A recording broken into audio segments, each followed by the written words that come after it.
Assalamualaikum warahmatullahi wabarakatuh. Perkenalkan, nama saya Vina Candika Dewi, NIM 210231153 dengan Prodi Pendidikan Segera Tasik, Fakultas Bahasa dan Seni. Pada mata kuliah pengantar kewirausahaan kali ini, saya sudah merangkum dan meringkas beberapa poin-poin penting yang sudah saya dengarkan dari video Bapak. Nah, pada kali ini saya akan membahas tentang dasar-dasar kewirausahaan dan konsep-konsep kewirausahaan. Sebelum itu, saya akan menjelaskan apa itu wirausaha, apa itu kewirausahaan, dan pendapat-pendapat para ahli. Yang pertama, apa sih wirausaha itu? Jadi, wirausaha adalah seseorang yang melakukan sesuatu dengan segala kemampuannya untuk mencapai maksud tertentu. Jadi, maksudnya itu adalah seseorang yang melakukan segala sesuatu dengan segala kemampuannya, dengan segala kreativitas dan segala idenya untuk mencapai kesuksesan tertentu atau mencapai maksud-maksud tertentu. Pasti mereka mempunyai goals. Dalam hal tersebut pasti mereka mempunyai maksud. Kenapa sih mereka melakukan segala cara dan segala kemampuannya untuk melakukan hal tersebut.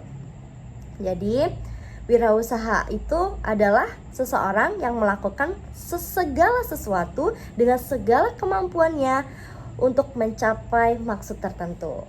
Yang kedua, itu kewirausahaan.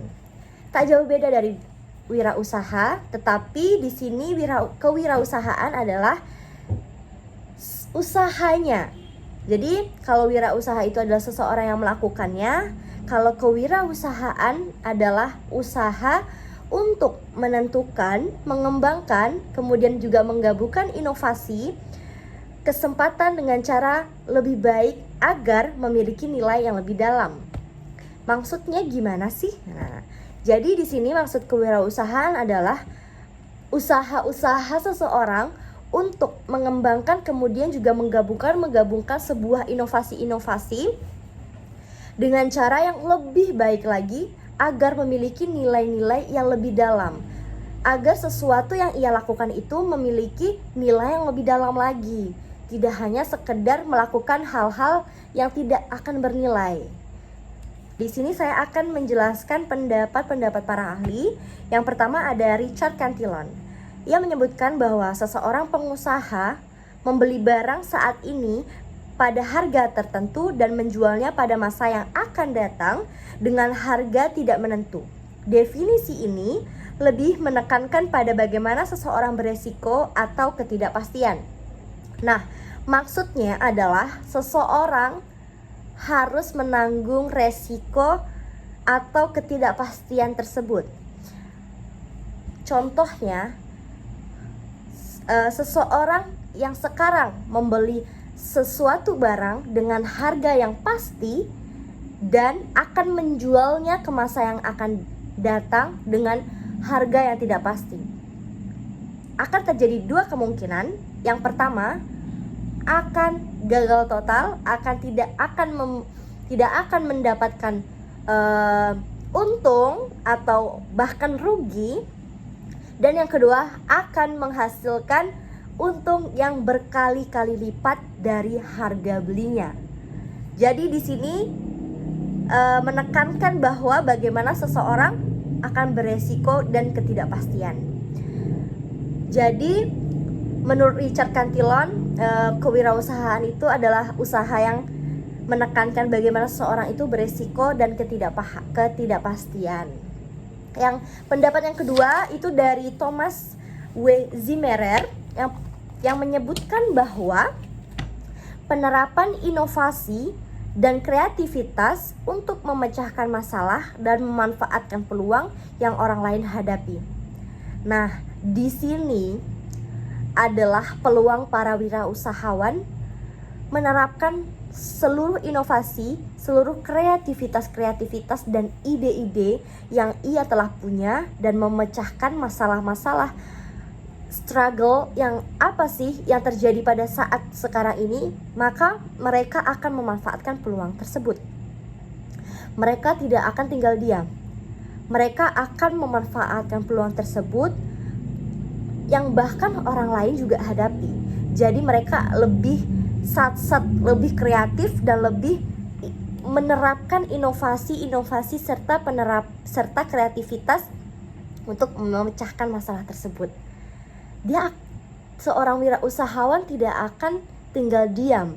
Seorang wirausahawan tidak akan diam saja jika ada sedikit saja peluang untuk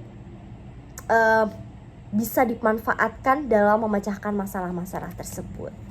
Di sini kita sudah membahas tentang apa itu wirausaha, apa itu kewirausahaan, dan menurut para ahli, di sini kita akan masuk ke beberapa konsep kewirausahaan.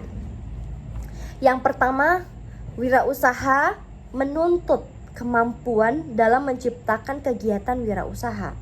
Memang benar, di sini wirausaha itu dituntut kemampuannya dalam menciptakan kegiatan-kegiatan wirausaha.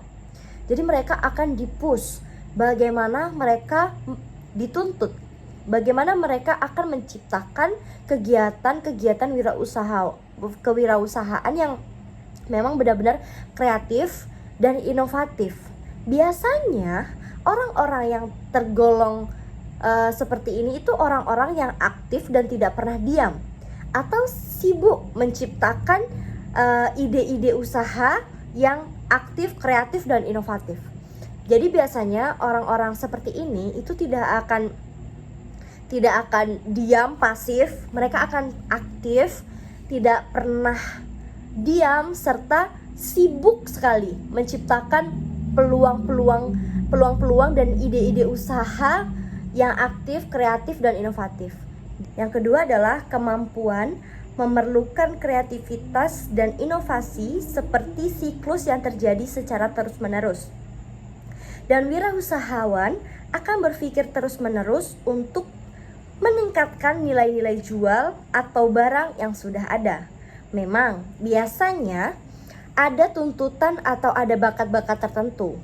Namun semua ini dapat dipelajari. Maka mulailah dari sekarang kita harus rajin membaca, bertanya, dan berdiskusi.